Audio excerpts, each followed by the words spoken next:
computer audio. Okay, and it is recording.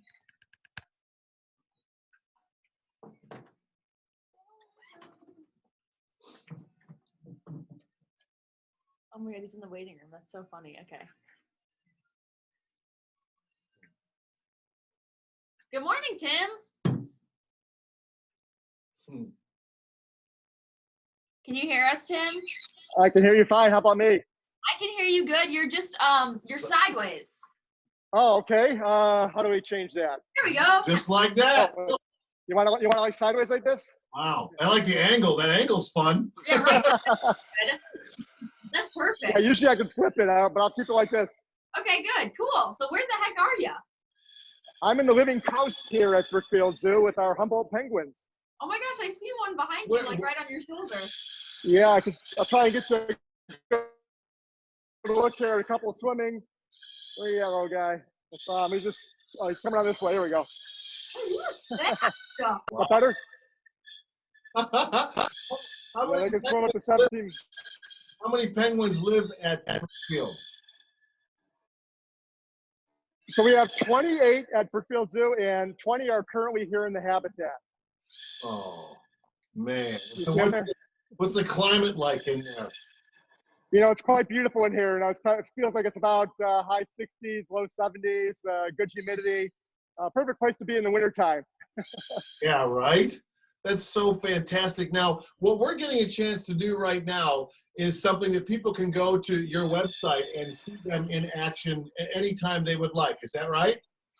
On weekdays, 11 a.m. on every weekday, we do our Bringing the Zoo to You segment, where we have one of our animal care specialists come out and with their vast knowledge, talk about a species and give you a chance to understand more about them, what their unique characteristics are and how they fit into the ecosystem. And it's just a great way to stay connected to our animals in this time.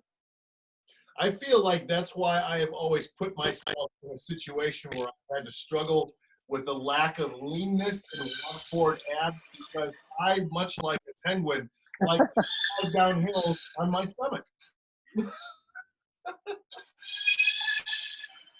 Exactly. Well, you know, they swim in pretty cold water in Peru and Chile in the Humboldt Current. It can get very, very cold, but they have a thick layer of fat, and then their feathers keep them waterproof. So it's they're pretty well designed for living in a cold aquatic environment.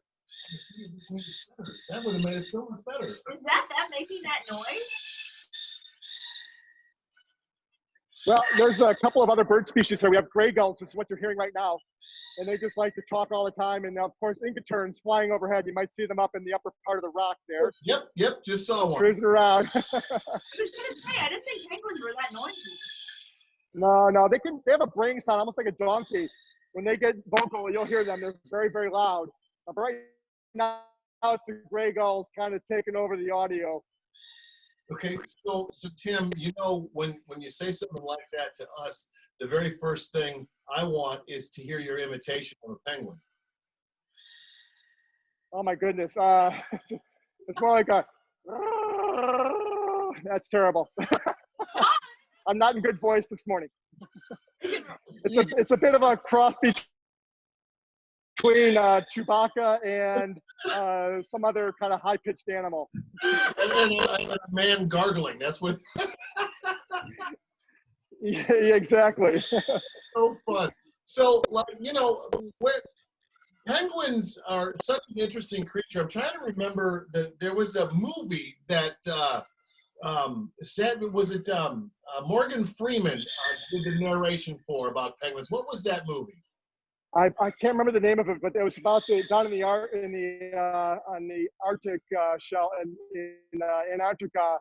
I can't remember if it was the king penguins or the emperor penguins, but they did a great documentary on them. And those are a little different. Those penguins are in the very cold areas, where the Humboldt penguins are more temperate penguins. Against popular belief, there are no penguins north of the equator. They're all in the southern hemisphere. So polar bears and penguins never meet like they do in the cartoons. Weird. Oh, wow, I know that. That one behind you is just having so much fun swimming. He's kind of distracted. Oh, that's great.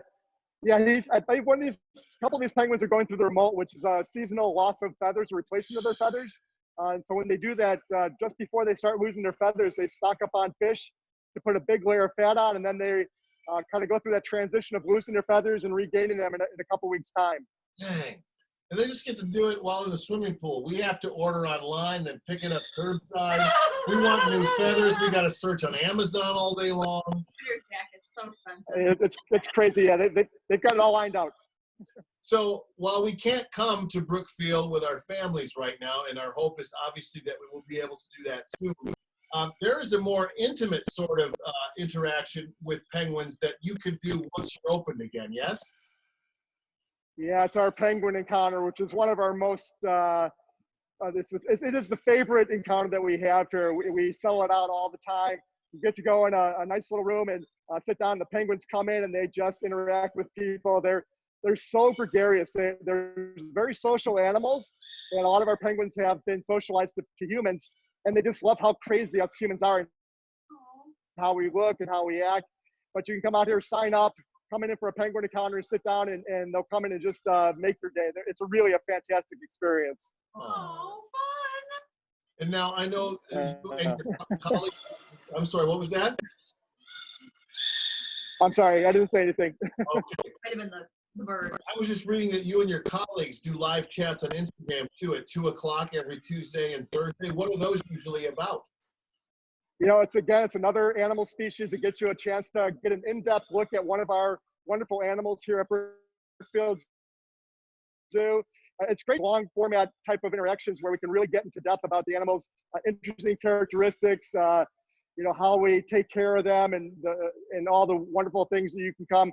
In the times of where we can't come in here in person, we want to give you a different chance to interact with them. That's so cool. And it's like, I'm thinking about so many young people that are, you know, being schooled at home and looking for opportunities. I know as a parent too, for ways to give our kids an experience that's unforgettable. It sounds to me like that you're a great resource for those kinds of things too for parents right now. Well, I mean, that's what we're all about. We really, the youth of America, it's a good chance for them to interact with us. Our mission here at Brookfield Zoo is to inspire conservation leadership through connecting people with wildlife and nature. And so the best way we can do that is give you an understanding of these animals so you can empathize with them. And that way, if you do care about them, you're more likely to change your behavior for the better to take care of our planet and take care of animals around you. Wow. I wish I could swim with those right now, don't you? I know, me too. It's just so much fun. It's like little kids in the pool, just like going off. It looks so fun. They're having a great time like they do every day. Well, maybe we need to take a page from their book and just put joy where it needs to be, and know that we can get through anything if we just find the stuff that makes us happy. And for him or her, it apparently is that great big body of water. Yep, just keep swimming. Yeah, we're waiting for everyone to come back again and meet us in person, and we're all hopeful and staying strong here at Brookfield Zoo, taking care of the animals, and we hope everyone at home is taking care of us so we can get back here in a few months. I got a goal of hugging a penguin. Yep, yeah. New 2020 goal. Tim, thank you so much for your time and for your talents. Have a remarkable day, all right? No, fantastic. Thanks for having us, and you got a great day too. Bye, Tim. Bye, noisy bird. Bye, guys. Bye-bye.